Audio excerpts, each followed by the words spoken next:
Sans ce que je fais, moi. Regarde, Allez, attention, le moustique, il pique.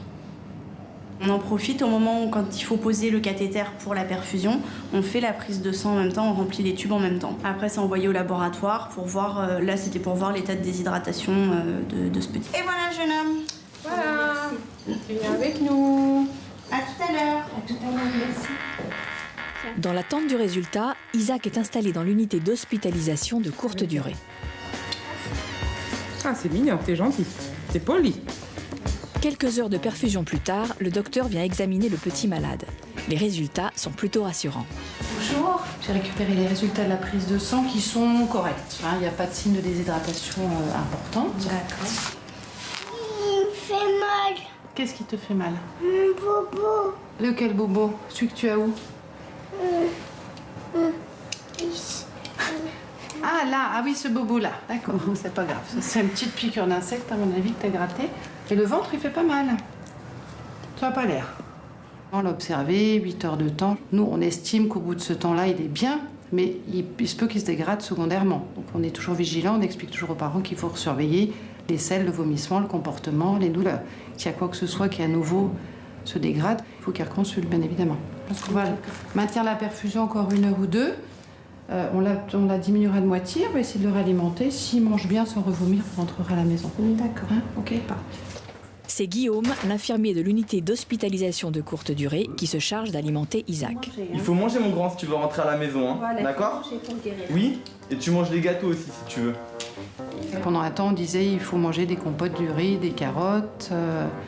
Là, en principe, c'est une gastrovirale simple.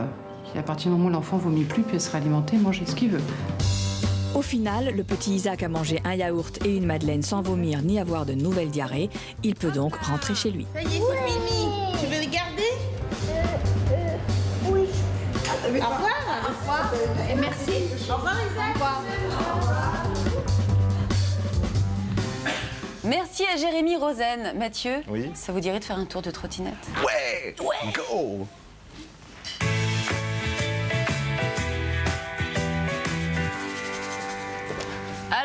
Alors la trottinette, c'est important forcément parce que c'est le moyen de locomotion de nos petits-enfants. C'est avec ça qu'ils vont se déplacer, être autonomes, partir en boîte de nuit.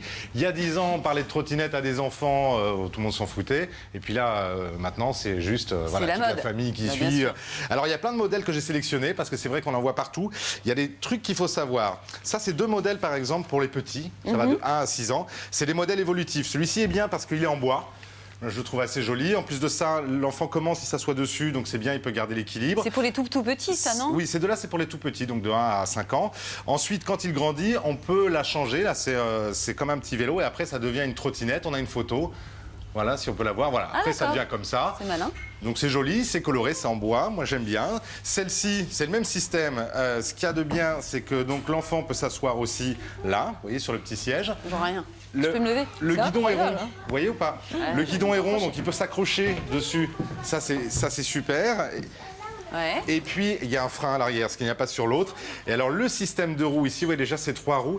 Et c'est un système comme sur les skateboards. C'est-à-dire que là, ça ne tourne pas, le guidon. Ouais. Mais en revanche, quand l'enfant se penche, ça va tourner.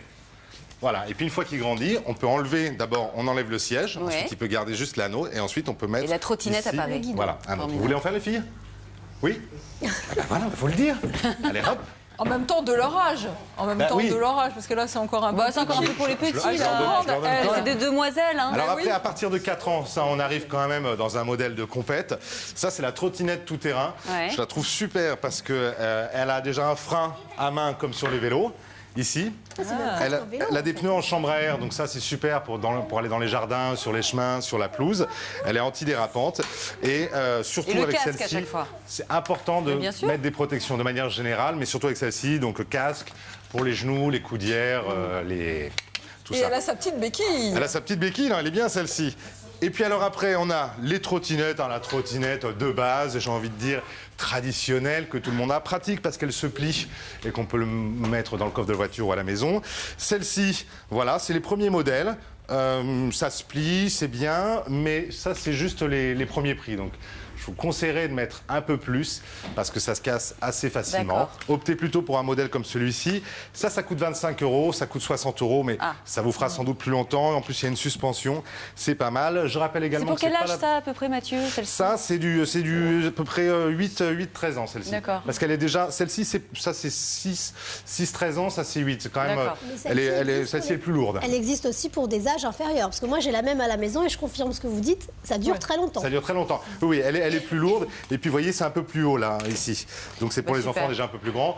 Petit conseil, si vous piquez la trottinette de vos enfants, ce que j'ai déjà vu faire... faut pas le faire, parce qu'il y a un problème de poids, faut pas dépasser combien? Voilà, il y a un problème de poids, c'est pas la peine de le faire, ça va la péter tout de suite. C'est pas au-delà de quoi? Prenez, ça c'est au-delà, ça peut aller jusqu'à... Non, celle-ci peut aller jusqu'à 100 kg, celle-là. Ah, celle-ci 50. Bon. Celle-là 100 kg, le problème c'est que le guidon est trop bas. Ouais, merci donc, Mathieu. Achetez plutôt, mais j'ai pas fini, achetez une mais c'est pas trottinette grave, parce qu'on a laissé en fait toutes les explications sur le site internet des maternelles, c'est pour ça que vous... Super, alors je m'en vais. Salut, bonne fin d'émission. Salut Mathieu, merci à vous. On va regarder tout de suite les sujets que la rédaction des maternelles nous prépare. Chaque matin, c'est la même histoire. Votre enfant pleure, dit qu'il a sommeil ou mal au ventre, bref, il ne veut pas aller à l'école. Vous explique-t-il pourquoi ou ce qui le contrarie? En avez-vous parlé à la maîtresse? Votre témoignage nous intéresse. Vous avez du mal à lâcher vos petits, vous vous inquiétez toujours pour eux. Vous êtes une vraie maman poule et vous n'êtes pas prête à changer du jour au lendemain. Comment réagissent vos enfants et votre entourage? Venez nous en parler. Les parents de vos petits-enfants ont divorcé. Quel rôle avez-vous joué auprès de vos petits-enfants? Êtes-vous devenu leur confident? Comment les avez-vous rassurés? Venez partager votre expérience sur le plateau. Et maintenant, c'est ma minute à moi.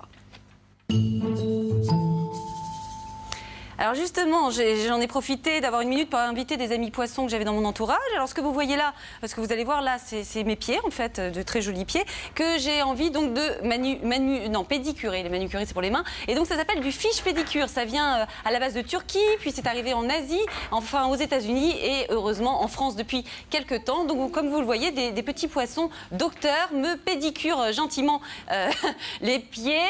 Alors ça ne fait pas mal, c'est plutôt même très agréable, ça fait des petits guilis. Et si vous voulez faire, on vous a laissé toutes les coordonnées sur le site internet des maternelles. Voilà, ne faites pas ça avec vos poissons rouges chez vous. Je vous retrouve demain à 8h55 pour une nouvelle émission consacrée au papa et à l'allaitement. Au revoir.